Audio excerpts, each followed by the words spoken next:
السلام عليكم ورحمة الله تعالى وبركاته. أعوذ بالله من الشيطان الرجيم. بسم الله الرحمن الرحيم. الحمد لله رب العالمين، والصلاة والسلام على سيدنا محمد صلى الله عليه وسلم أشرف المخلوقين وعلى آله وأصحابه الفائزين. أما بعد، إن أريد إلا الإصلاح ما استطعت وما توفيقي إلا بالله عليه توكلت وإليه أنيب.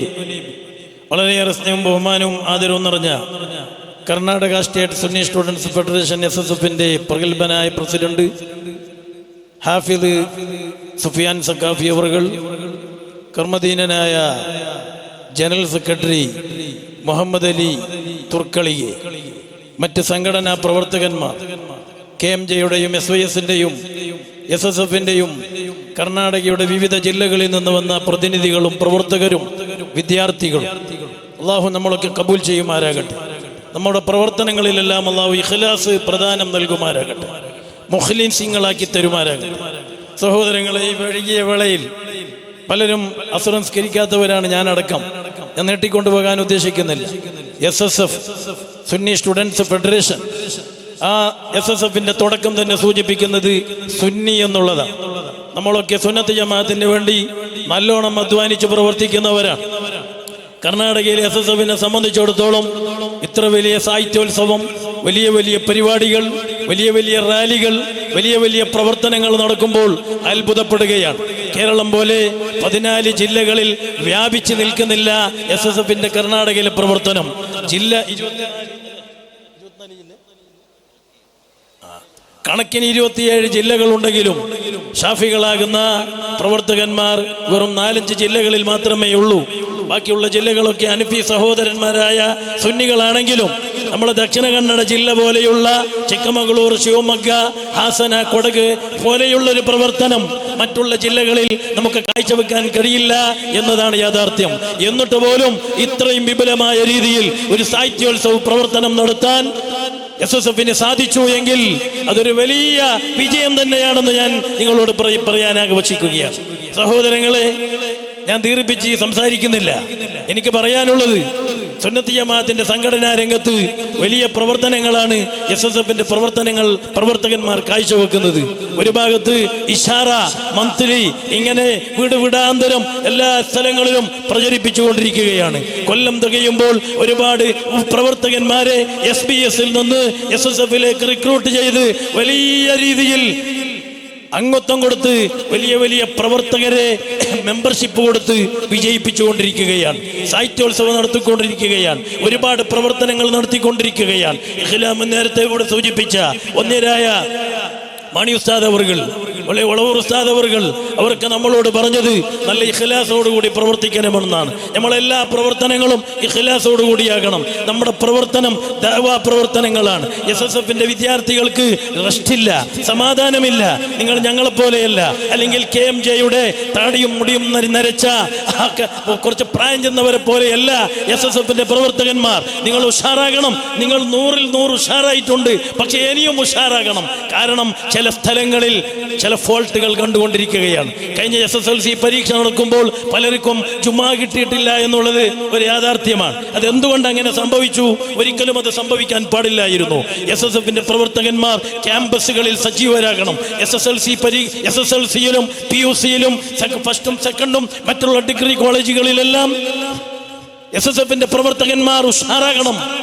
Campus SSF നമ്മുടെ ക്യാമ്പസുകളിൽ സജീവമായി പ്രവർത്തിച്ചുകൊണ്ടിരിക്കുകയാണ്. ഞാൻ നിഷേധിക്കുന്നില്ല. ഇനിയും സജീവരാകണം, ശക്തിപ്പെടുത്തണം. നമ്മളെ ഇഷാറ വളരെ വിപുലമായി പ്രചരിപ്പിക്കണം. നമ്മളെ കർണാടകയെ സംബന്ധിച്ചിടത്തോളം സുന്നത്ത് ജമാഅത്തിന്റെ സംഘടനാ രംഗത്തുള്ള ഒരേ ഒരു മുഖപത്രമാണ് ഇഷാറ. നല്ല ഉഷാറിൽ പ്രവർത്തിക്കുന്നുണ്ട്. ഇനിയും ഉഷാറാകണം. ക്യാമ്പസിൽ നമ്മുടെ പ്രവർത്തനം സജീവമാകണം. ഇപ്പോൾ ഉള്ളത് സജീവമാണ്, പക്ഷെ ഒന്നും കൂടി നമ്മുടെ SSFന്റെ പ്രവർത്തകന്മാർ സജീവരാകണം. കാരണം ഇതിൽ കൂടുതലും തലയെക്കെട്ട് കെട്ടിയ മുത്തഅല്ലിമുകളായ അല്ലെങ്കിൽ ഉലമാക്കളായ പണ്ഡിതന്മാർ പലരും കേരളത്തിൽ പോയി കോളേജുകളിൽ, അറബി കോളേജുകളിലും ദർസുകളിലും പഠിക്കുന്നവരാണ്. പിന്നെ ഇവിടെ SSF വളർന്നു വരേണ്ടത് നിർബന്ധമായും ക്യാമ്പസിലൂടെയാണ്. SSLCയിലൂടെ PUC ഫസ്റ്റും സെക്കൻഡും മറ്റുള്ള ഡിഗ്രി കോഴ്സുകൾ പഠിക്കുന്ന ആ ക്യാമ്പസുകളിലാകണം SSF ശക്തമായി മുന്നേറേണ്ടത്. മുന്നേറിക്കൊണ്ടിരിക്കുകയാണ്, ഇനിയും മുന്നേറണം. അങ്ങനെ മുന്നേറുമ്പോൾ നമുക്ക് നമ്മുടെ കർണാടക ഗവൺമെന്റ് നടത്തുന്ന SSLC പരീക്ഷ അതിന്റെ സമയക്രമം മുൻകൂട്ടി മണത്തറിയാൻ കഴിയും. SSFന്റെ പ്രവർത്തകന്മാർ മുൻകൂട്ടി മണത്തറിയണം. സമീർ അഹമ്മദിനെ പോലെയുള്ള മറ്റുള്ള മന്ത്രിമാരെ പോലെയുള്ള നമ്മുടെ നേതാക്കന്മാർക്ക് അതിന്റെ റിപ്പോർട്ട് സമർപ്പിക്കണം. ഒരൊറ്റ വിദ്യാർത്ഥിക്കും ഒരൊറ്റ എക്സാമിന്റെ പേരിൽ ഒരു ജുമാ നഷ്ടപ്പെട്ടു പോകരുത്. സങ്കടമെന്ന് പറയട്ടെ, പലരും വിളിച്ചു പറഞ്ഞു, ഉസ്താദേ SSFന്റെ SSLCയുടെ പരീക്ഷാവേളയിൽ പലർക്കും ജുമാ നഷ്ടപ്പെട്ടിട്ടുണ്ട്. അള്ളാഹു പുറത്തു തരുമാരാകട്ടെ, എന്നെങ്ങനെ സംഭവിക്കരുത്. പിന്നൊരു വിഷയം, നമ്മുടെ SSLC പഠിക്കുന്ന വിദ്യാർത്ഥികൾ, അതിൽ ജാതി വ്യത്യാസമില്ല, മുസ്ലിമീങ്ങളോ അമുസ്ലിമീങ്ങളോ എന്ന് വ്യത്യാസമില്ല. SSLC പരീക്ഷ എഴുതുന്ന ഒരുപാട് വിദ്യാർത്ഥികൾ കർണാടകയിലെ മൊത്തം SSLC റിസൾട്ട് നോക്കിയാൽ 75% വിദ്യാർത്ഥികളും തോറ്റുപോവുകയാണ്. ഞാൻ അറിഞ്ഞെടുത്തോളം 100 വിദ്യാർത്ഥികൾ SSLC എഴുതിയാൽ 75 വിദ്യാർത്ഥികൾ വരെ, അല്ലെങ്കിൽ ചെറിയ വ്യത്യാസം ഉണ്ടാകും, കൂടുതൽ ആളുകളും മറ്റുള്ള ജില്ലകളെ മറ്റുള്ള സ്റ്റേറ്റുകളെ അപേക്ഷിച്ച് വിദ്യാർത്ഥികൾ തോറ്റുപോവുകയാണ്. അതിൽ മുസ്ലിമീങ്ങളുണ്ട്, മൈനോറിറ്റി ഉണ്ട്, മെജോറിറ്റി ഉണ്ട്, ക്രിസ്ത്യാനികളുണ്ട്, ഹൈന്ദവ സുഹൃത്തുക്കളുണ്ട്, എല്ലാവരും ഉണ്ട്. ജാതി വ്യത്യാസമില്ലാതെ SSLCയിൽ കുട്ടികൾ തോറ്റുപോയിക്കൊണ്ടിരിക്കുകയാണ്. ഇതിനൊരു പരിഹാരം ഗവൺമെന്റാണ് കാണേണ്ടത്. പാവപ്പെട്ട വിദ്യാർത്ഥികളെ SSLCയിൽ തോൽപ്പിച്ചതുകൊണ്ട് അവർ ആത്മഹത്യയിലേക്ക് വഴിതെളിയിക്കപ്പെടുന്നത് കൊണ്ട്, അല്ലെങ്കിൽ ഒരു SSLC കുറച്ച് മാർക്ക് കൂട്ടിക്കൊടുത്ത് അവരെ വിജയിപ്പിച്ചാൽ അവർ തുടർന്ന് PUC ഫസ്റ്റും സെക്കൻഡും മറ്റുള്ള കോഴ്സുകൾ പഠിച്ച് മുന്നേറി ഒരു പക്ഷേ ചെറിയ കുട്ടിച്ചാപല്യങ്ങളിൽ ബുദ്ധി കുറവുള്ളത് കൊണ്ട് കളിയിലും മറ്റും വിനോദങ്ങളിലും ഏർപ്പെട്ടുകൊണ്ട് ഒരു പക്ഷേ SSLC തോറ്റതാകാം. PUCയിലെത്തുമ്പോൾ അവർക്ക് ബുദ്ധി വെക്കുമ്പോൾ അവർ ഉന്നതന്മാരായി പഠിച്ച് വലിയ വലിയ കോഴ്സുകളിലെത്തി വലിയ വലിയ ജോലികളിലെത്താം. പക്ഷേ SSFന്റെ ഈ റിസൾട്ട് കൊണ്ട് നമ്മുടെ സമുദായം എന്നല്ല എല്ലാ ജാതിയിൽപ്പെട്ട ചെറുപ്പക്കാർക്കും വളർന്നു വരാൻ കഴിയുന്നില്ല. അത് മണത്തറിഞ്ഞുകൊണ്ട് അതിനെതിരെ നമ്മുടെ മന്ത്രിമാർക്കും വിദ്യാഭ്യാസ മിനിസ്റ്റർക്കെല്ലാം, ചീഫ് മിനിസ്റ്റർ അടക്കം എല്ലാവർക്കും നിങ്ങൾ അതിന്റെ മെമ്മോറാണ്ടം സമർപ്പിക്കണം. അതിനൊരു പരിഹാരം ഗവൺമെന്റ് കാണണം. മറ്റുള്ള സ്റ്റേറ്റുകളിലൊക്കെ ഗവൺമെന്റിന്റെ വകയായി കുറച്ച് മാർക്ക് കൊടുത്ത് പാവപ്പെട്ട വിദ്യാർത്ഥികളെ വിജയിപ്പിക്കാറുണ്ട്. അതിലൂടെ ഉന്നതങ്ങളായ സ്ഥാനങ്ങളിലേക്ക് ആ വിദ്യാർത്ഥികൾ മറ്റുള്ള PUC മറ്റും അങ്ങോട്ടെത്തുമ്പോൾ അവർ വിജയത്തിലെത്താറുണ്ട്. കർണാടകയിൽ നടപ്പിൽ വരുത്താൻ എന്റെ അറിവ് കൊണ്ട് ഞാൻ പറഞ്ഞത് തെറ്റാണെങ്കിൽ നിങ്ങൾക്ക് തിരുത്താം, ക്ഷമിക്കാം. അല്ലെങ്കിൽ അതിനൊരു പരിഹാരം കാണേണ്ടത് SSFകാരാണ്. ആരാ? എന്താ നേരത്തെ മന്ത്രി പറഞ്ഞില്ലേ, നമ്മുടെ പുത്തൂരിലെ റൈ MLA പറഞ്ഞില്ലേ, എന്റെ പ്രവർത്തനം ഫോൾട്ട് കണ്ടാൽ SSFന്റെ പ്രവർത്തകന്മാർ ചൂണ്ടിക്കാട്ടിക്കണമെന്ന് പറഞ്ഞത് പലരും ശ്രദ്ധിച്ചിട്ടുണ്ടാകും. നമ്മൾ അഭിമാനമാണത്. നമ്മുടെ സുൽത്താനുൽ ഉലമയുടെയും താജുൽ ഉലമയുടെയും ആ പ്രവർത്തനത്തിന്റെ മികവാണത്. ദഅവ പ്രവർത്തകന്മാരാണ് നാം, നല്ലോണം ദഅവ ചെയ്യേണ്ടവരാണ് നാം. നേരത്തെ പറഞ്ഞതുപോലെ നമുക്ക് വർക്ക് കുറച്ച് റെസ്റ്റ് കുറച്ച് നല്ലോണം കമ്മിറ്റി മീറ്റിങ്ങുകളിൽ അറ്റൻഡായി ജോലി ചെയ്യുന്ന സ്ഥലത്ത് നാട്ടിൽ നിന്ന് ഓഫീസുകളിൽ നിന്ന് കോൾ വരുമ്പോൾ നിങ്ങൾ മീറ്റിംഗിലേക്ക് വരണമെന്ന് പറയുമ്പോൾ ഞാൻ ഇവിടെ ജോലിയിലാണ്, ഞാൻ ജോബിലാണ്, ഞാനിപ്പോ ഒരു പണിയിലാണ് എന്ന് പറഞ്ഞ് കമ്മിറ്റി മീറ്റിംഗ് തെറ്റിക്കാൻ പാടില്ല. നാം സജ്ജരായി ഉയർത്തിക്കൊണ്ടുപോകണം. സഹോദരങ്ങളെ, നമ്മുടെ മുൻഗാമികളായ ആളുകൾ അബ്ദുൾ റസാഖ് കൊറ്റി, വെള്ളിലെ മുഹമ്മദ് ഫൈസി, അവർക്ക് രാത്രി ചുമ്മണി വിളക്ക് വെച്ച് അന്നത്തെ റിസാലയ്ക്ക് ലേഖനം എഴുതി എഡിറ്റ് ചെയ്യുന്നവരായിരുന്നു. നേരത്തെ ഇവിടെ ഇസ്മായിൽ സൈദി സൂചിപ്പിച്ച ഓ ഖാലിദ് SSFന് വേണ്ടി പ്രവർത്തിച്ച ചുറുചുറുക്കുള്ള പ്രവർത്തകനായിരുന്നു. MA ഉസ്താദ് വരെ ഓ ഖാലിദിന്റെ ജീവിതത്തിൽ എനിക്ക് മാതൃകയുണ്ടെന്ന് പ്രസംഗിക്കുന്നതായി പല ലേഖനങ്ങളിലും കണ്ടിട്ടുണ്ട്.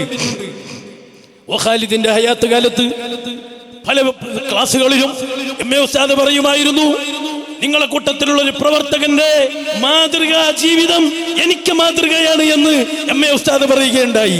ഓ ഖാലിദ് പിൽക്കാലത്ത് നമ്മൾ ഇവിടെ പറഞ്ഞപ്പോൾ MA ഉസ്താദ് പറഞ്ഞു, ഞാനെന്ന് പറഞ്ഞ നിങ്ങളെ കൂട്ടത്തിലുള്ള പ്രവർത്തകൻ അത് ഖാലിദായിരുന്നു എന്ന് MA ഉസ്താദ് പിൽക്കാലത്ത് പറഞ്ഞു എങ്കിൽ, സഹോദരങ്ങളെ, കേരളത്തിലുടനീളം സുന്നത്ത് ജമാഅത്തിന്റെ ദഅവാ പ്രവർത്തനങ്ങളിൽ പ്രവർത്തിച്ച ഖാലിദ് ഒമാനിൽ പോയി കുടുംബത്തെ പോറ്റാൻ അവിടെയും SSFന്റെ പ്രവർത്തനങ്ങളിൽ സുന്നി സംഘടനകളിൽ ഏർപ്പെട്ടു. നാട്ടിലുള്ള SSFനെ കൺട്രോൾ ചെയ്തു. നമ്മൾപ്പെട്ട പലരും SSFൽ നിന്ന് ഇവിടെ വാങ്ങി ഗൾഫിലെത്തുമ്പോൾ നമുക്ക് ചിലപ്പോൾ സംഘടന ഓർമ്മയുണ്ടാകാറില്ല. അത് മാറണം. ഖാലിദ് ഒമാനിലെത്തിയിട്ട് കേരളത്തിലെ SSFന്റെ പ്രവർത്തകന്മാരെ കൺട്രോൾ ചെയ്തു എങ്കിൽ, സഹോദരങ്ങളെ, ഖാലിദ് 2-3 കൊല്ലത്തെ അനിവാസി ജീവിതം കഴിഞ്ഞ് നാട്ടിലേക്ക് വരികയാണ്. ഭാര്യ മക്കളും വീട്ടിൽ കാത്തിരിക്കുകയാണ്. കരിപ്പൂർ കോഴിക്കോട് എയർപോർട്ടിൽ നിന്ന് ഒരു ജീപ്പ് വഴി കോഴിക്കോട്ടേക്ക് വരികയാണ്. എല്ലാ പ്രവർത്തകന്മാരും ഇതറിയണം. SSFന്റെ നല്ല ഉത്സുകരായ പ്രവർത്തകരാകണം. ഞാൻ പറഞ്ഞില്ലേ, ഉഷാറാണ് നമ്മൾ, ഇനിയും ഉഷാറാകണം. പിൽക്കാലത്തുള്ള നമ്മളെ പിൻതലമുറ, ഓരോ മദ്രസയിലും പഠിക്കുന്ന SBS-ന്റെ പ്രവർത്തകന്മാർ, അവർ മദ്രസയിൽ നിന്ന് പിരിയാൻ നേരം ആ ഏരിയയിലുള്ള നമ്മുടെ പ്രവർത്തകന്മാർ കണ്ടറിഞ്ഞ് മണത്തറിഞ്ഞ് ആ SBS-ന്റെ പ്രവർത്തകരെ SSFലേക്ക് ചേർക്കണം. പിന്നെ എവിടുന്ന് നമുക്ക് എവിടുന്ന് ആളെ കിട്ടും? നമുക്ക് എവിടുന്ന് കൊണ്ടുവരും? നമ്മളെ ജോലിക്കൊക്കെ ബംഗാളികളെ കൊണ്ടുവരും, പലരെയും കൊണ്ടുവരും. SSFന് ആര് വരും? SBS-ന്റെ കുട്ടികളെ SSFലേക്ക് റിക്രൂട്ട് ചെയ്യണം. ഉസ്താദുമാർ ശ്രമിക്കുന്നുണ്ട്, നമ്മളൊക്കെ ശ്രമിക്കുന്നുണ്ട്, ഇനിയും ശ്രമിക്കണം. നല്ലോണം SSFന്റെ എല്ലാ സദസ്യത്വ അഭിയാനങ്ങളിലും നല്ലോണം ഫോർം ഫില്ലപ്പ് ആകണം. എവിടെയും ഒരു ഫോർം ഫില്ലാകാതെ SSFന്റെ ഒരു മെമ്പർഷിപ്പ് ആകേണ്ട യോഗ്യതയുള്ള ഒരു SBS-കാരൻ SSFലേക്ക് കടന്നു വരാതിരുന്നുകൂടാ. ഖാലിദ് ഗൾഫിൽ നിന്ന് വരുന്നു, കോഴിക്കോട്ട് എയർപോർട്ടിൽ ഇറങ്ങി ജീപ്പിൽ കയറി, പ്രവർത്തകന്മാരൊക്കെ സ്വീകരിച്ചു. ഡ്രൈവർ ചോദിച്ചു, എങ്ങോട്ട് വിടണം? ഖാലിദിന്റെ വീട് കണ്ണൂർ ജില്ലയിലാണ്. കണ്ണൂർ ജില്ലയിലെ വീട്ടിലേക്ക് പോകണോ അല്ല എവിടേക്ക് പോകണം? ഖാലിദ് പറഞ്ഞു, എനിക്ക് വീട്ടിൽ പിന്നെ പോകാം. എനിക്ക് അന്നത്തെ SSFന്റെ സ്റ്റേറ്റ് കമ്മിറ്റി ഉണ്ടായിരുന്ന ഓഫീസ് ഉണ്ടായിരുന്ന കോഴിക്കോട്ടിന്റെ ഹൃദയഭാഗത്ത് ആ ഓഫീസ് സമുച്ചയത്തിലേക്ക് പോകണം. എന്നെ ഒമാൻ സുന്നി കമ്മിറ്റികൾ ഏൽപ്പിച്ച ഒരുപാട് ഡ്രാഫ്റ്റുകൾ, ഒരുപാട് രേഖകൾ, ഒരുപാട് കത്തുകളുണ്ട്. അതെനിക്ക് ഓഫീസിൽ കൈമാറണം. എനിക്ക് ഭാര്യ മക്കളെ കാണാൻ വീട്ടിലേക്ക് പോകണം. സഹോദരങ്ങളെ, എല്ലാ രേഖകളും, എല്ലാ ഡ്രാഫ്റ്റുകളും, എല്ലാ കത്തുകളും SSFന്റെ സ്റ്റേറ്റ് കമ്മിറ്റിയിൽ ഏൽപ്പിച്ചുകൊണ്ട് അതാ ഖാലിദ് ജീപ്പ് കയറിയ ഖാലിദ് തൊട്ടടുത്ത് വന്ന ഒരു ടാങ്കർ ലോറിയിൽ അടിച്ച് അവിടുന്ന് പിടഞ്ഞു മരിക്കുകയാണ്. ഖാലിദിന് ഈ ഭാര്യയെ കാണാൻ സാധിച്ചിട്ടില്ല, മക്കളെ കാണാൻ സാധിച്ചിട്ടില്ല, പിതാവിനെയും ഉമ്മനെയും കാണാൻ സാധിച്ചിട്ടില്ല. തന്റെ ഉത്തരവാദിത്വം നാട്ടിൽ നിന്ന് ഒമാനിലേക്ക് പ്രവർത്തകന്മാർ അറിയിച്ചതനുസരിച്ചുള്ള ഗൾഫിൽ നിന്ന് ഒമാനിൽ നിന്ന് നാട്ടിലെത്തേണ്ട ഒരുപാട് രേഖകൾ, ഡ്രാഫ്റ്റുകൾ, കത്തുകൾ വീട്ടിലെത്തിയിട്ട് ഭാര്യ മക്കളെ കണ്ടിട്ട് കൊടുത്താൽ മതിയായിരുന്നു. പക്ഷേ ഒരു ചെറുപ്പക്കാരന്റെ പ്രവർത്തകന്റെ പ്രവർത്തന ബോധം അയാൾ നേരെ ഓഫീസിൽ ഏൽപ്പിച്ചു. എന്നിട്ട് പോയി മരണത്തിലേക്ക്, ഖബറിലേക്ക്. മാതാവിനെ കാണാൻ കഴിഞ്ഞില്ല, പിതാവിനെ കാണാൻ കഴിഞ്ഞില്ല, ഭാര്യ മക്കളെ കാണാൻ കഴിഞ്ഞില്ല. ഇതാണ് പ്രവർത്തനം, ഇഖ്ലാസുള്ള ഒരു പ്രവർത്തകന്റെ പ്രവർത്തനം. നേരത്തെ ഇസ്മായിൽ സഅദി പറഞ്ഞു, 2-3 പുസ്തകങ്ങൾ നമുക്ക് പരിചയപ്പെടുത്തി. എല്ലാ SSFന്റെ പ്രവർത്തകന്മാർ SBS-ൽ നിന്ന് SSFലേക്ക് കടന്നു വരുമ്പോൾ അവർക്കൊക്കെയും ഖാലിദിന്റെ സ്മരണിക പുസ്തകം കൊടുക്കണം. എല്ലാവരും ഖാലിദിന്റെ സ്മരണ പുസ്തകം വായിക്കണം, എന്നിട്ട് പ്രവർത്തിക്കണം, എന്നിട്ട് നാം മുന്നേറണം. സഹോദരങ്ങളെ, നമ്മുടെ നേതാക്കന്മാർ ഒന്നിരായ സയ്യിദുനാ താജുൽ ഉലമ ദഅവാ രംഗത്ത് സജീവമായിരുന്നു, സുന്നത്ത് ജമാഅത്തിന് വേണ്ടി സജീവമായിരുന്നു. ഉള്ളാളത്ത് അറബി കോളേജിൽ കിതാബ് ഓതിക്കൊടുത്തുകൊണ്ടിരിക്കുമ്പോൾ കോഴിക്കോട്ട് നടന്ന സമസ്ത മുശാവറ യോഗങ്ങൾക്ക് 5-6 മണിക്കൂർ കാറിലും ട്രെയിനിലും യാത്ര ചെയ്ത് മീറ്റിംഗിന് അറ്റൻഡ് ആകുമായിരുന്നു. വാർദ്ധക്യ സഹജമുള്ള 80 കഴിഞ്ഞുള്ള പ്രായത്തിൽ, 90-ന്റെ ഇടയ്ക്കുള്ള പ്രായത്തിൽ കോഴിക്കോട്ട് വന്നാൽ എന്താ ഉള്ളത്? 1 മണിക്കൂർ 3/4 മണിക്കൂറുള്ള യോഗം, 1/3 മണിക്കൂർ മീറ്റിംഗിന് വേണ്ടി ഉള്ളാളത്ത് അറബി കോളേജിന്റെ കിതാബോത്ത് നിർത്തിവെച്ചുകൊണ്ട്, ഓതിക്കൊടുക്കൽ നിർത്തിവെച്ചുകൊണ്ട് കോഴിക്കോട്ടേക്ക് വണ്ടിയേറുന്നു താജുൽ ഉലമ, ഉന്നരായ സുൽത്താനുൽ ഉലമ. 80 കൊല്ലം കഴിഞ്ഞ് 90-ന്റെ അടുത്തിരിക്കുന്ന കാലഘട്ടങ്ങളിൽ ഉസ്താദിന്റെ യാത്രാ റിപ്പോർട്ടുകൾ പരിശോധിക്കുമ്പോൾ ചില സമയങ്ങളിൽ രാത്രി 2-3 മണിക്ക് കൊൽക്കത്തയിലെ ഹൗറ റെയിൽവേ സ്റ്റേഷനിൽ, അല്ലെങ്കിൽ ഗുജറാത്തിലെ അഹമ്മദാബാദ് റെയിൽവേ സ്റ്റേഷനിൽ, അല്ലെങ്കിൽ ഉത്തർപ്രദേശിന്റെ ഏതെങ്കിലും റെയിൽവേ സ്റ്റേഷനിൽ, അല്ലെങ്കിൽ ഡൽഹി റെയിൽവേ സ്റ്റേഷനിൽ ഉസ്താദ് 2 മണിക്കൂർ 3 മണിക്കൂറും രാത്രി എല്ലാവരും കടന്നുറങ്ങി സന്തോഷിക്കുമ്പോൾ സുഖിക്കുമ്പോൾ ഉസ്താദ് റെയിൽവേ കാത്ത്, ട്രെയിൻ കാത്ത് കേരളത്തിലേക്ക് വരാൻ ഈ യാത്രയിൽ തുടങ്ങിക്കൊണ്ടിരുന്നു. എന്തിനാ ഗുജറാത്തിൽ പോയത്? എന്തിനാ യുപിയിൽ പോയത്? എന്തിനാണ് കൊൽക്കത്തയിൽ പോയത്? അവിടെയുള്ള ദഅവാ പ്രവർത്തനങ്ങൾ നടത്താൻ നമ്മുടെ SSFന്റെ പ്രവർത്തകന്മാർ ഉത്തര കർണാടകയിൽ നടത്തുന്ന ആ ദഅവാ പ്രവർത്തനം നമ്മൾ പരിശോധിക്കണം, നമ്മൾ മനസ്സിലാക്കണം. അവിടെയുള്ള പ്രവർത്തനങ്ങൾക്ക് നേതൃത്വം കൊടുത്ത് മദ്രസ ഉദ്ഘാടനം, പള്ളി ഉദ്ഘാടനം, ദർസ് ഉദ്ഘാടനം, സ്കൂൾ ഉദ്ഘാടനം, റിലീഫ് ഉദ്ഘാടനം, ഇങ്ങനെ തുടങ്ങിയ ദഅവാ പ്രവർത്തനങ്ങൾ നടത്തി രാത്രി 2-3 മണിക്ക് പല റെയിൽവേ സ്റ്റേഷനുകളിൽ ട്രെയിൻ കാത്തുകൊണ്ടിരിക്കുന്ന നമ്മുടെ നേതാക്കന്മാർ. തീർന്നില്ല സഹോദരങ്ങളെ, നമുക്ക് മുമ്പ് കഴിഞ്ഞു പോയ ഒന്നരായ സുന്നത്ത് ജമാഅത്തിന്റെ ഗർജിക്കുന്ന സിംഹമെന്ന് ലോകം പ്രഖ്യാപിച്ച ഒന്നരായ മർഹൂം ഇ കെ ഹസൻ മുസ്ലിയാർ കാസർഗോഡ് തളങ്കരയിൽ ഖാദിയാണ്. 100-ലധികം മുത്തഅല്ലിമീങ്ങൾക്ക് കിതാബ് ഓതി കൊടുക്കുകയാണ്. ഒരു ഭാഗത്ത് കണ്ണന പ്രസംഗം, ഒരു ഭാഗത്ത് വാദപ്രതിവാദം. ഇത് നടത്തുന്നതിനിടയിൽ ഒരുപാട് റെയിൽവേ സ്റ്റേഷനുകളിൽ, ഒരുപാട് ബസ് സ്റ്റാൻഡുകളിൽ ഇന്നത്തെ പോലെ കാറിന്റെ സൗകര്യമില്ലായിരുന്നു. ആരെങ്കിലും ഒരു ലെറ്റർ, ഒരു 15 പൈസന്റെ ഒരു കാർ പോസ്റ്റ് കാർഡ് അയച്ചാൽ അത് അറ്റൻഡ് ചെയ്തു പോയി എന്ന് പറയുന്ന മഹാൻ റെയിൽവേ സ്റ്റേഷനുകളിലും ബസ് സ്റ്റാൻഡുകളിലും രാത്രി തന്റെ ബാഗും തന്റെ തലയെക്കെട്ടും തലയണയാക്കി വെച്ച് കിടന്നുറങ്ങുന്ന മഹാൻ.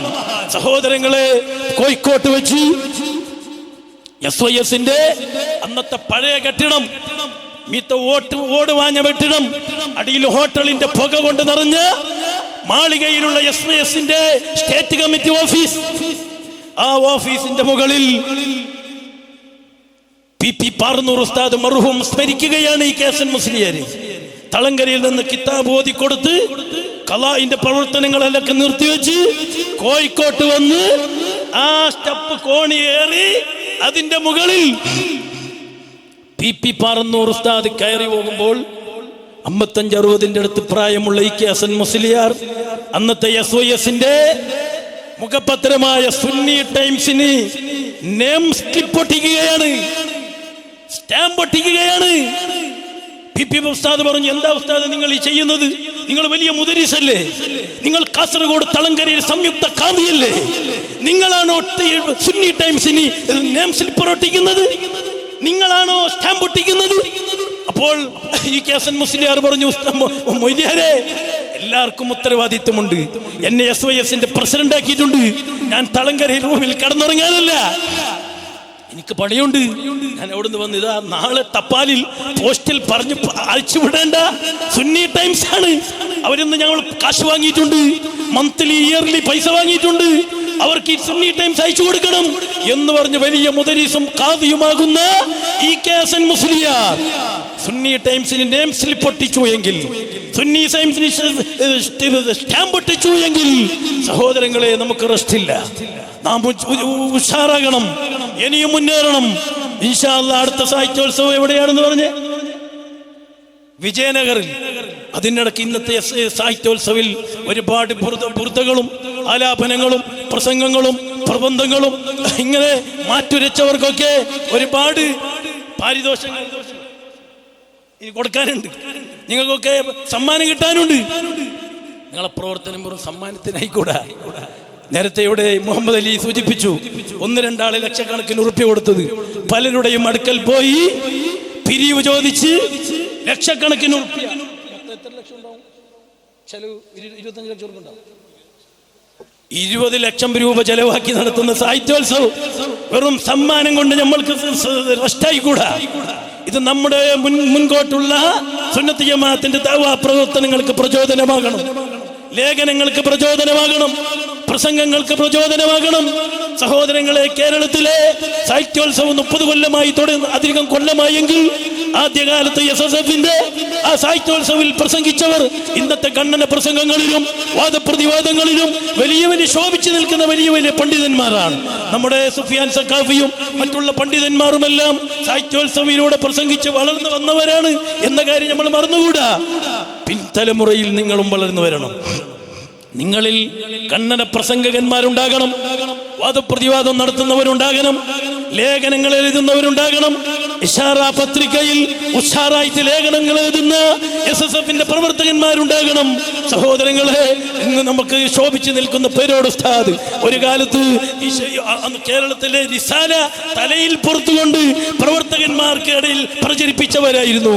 സുന്നത്ത് ജമാഅത്തിന്റെ ഉലമാക്കളുടെ പ്രസംഗ സീഡികൾ തലയിൽ പുറത്തുകൊണ്ട് പേരോട് ഉസ്താദിനെ പോലെയുള്ള വലിയ വലിയ മഹാന്മാർ പ്രവർത്തകന്മാരുടെ ഇടയിൽ ദഅവാ പ്രവർത്തനം നടത്തിയിരുന്നു. അതുകൊണ്ട് ഞാൻ അവസാനിപ്പിക്കുകയാണ്. എന്നോട് നിങ്ങളോടും പറയാനുള്ളത്, ഒരുപാട് കാര്യം നമുക്ക് ചെയ്യാനുണ്ട്. ഹബീബായ മുത്തനബി സല്ലല്ലാഹു അലൈഹി വസല്ലമ തങ്ങൾ പരിശുദ്ധ ദീനുൽ ഇസ്ലാമിന്റെ പ്രചരണം നടത്തുമ്പോൾ മുആദ് ബിൻ ജബൽ റളിയല്ലാഹു അൻഹുവിനെ വിളിച്ചിട്ട് പറഞ്ഞു, മുആദ്, നിങ്ങൾ യമനിലേക്ക് പോകണം, ദഅവാ നടത്തണം.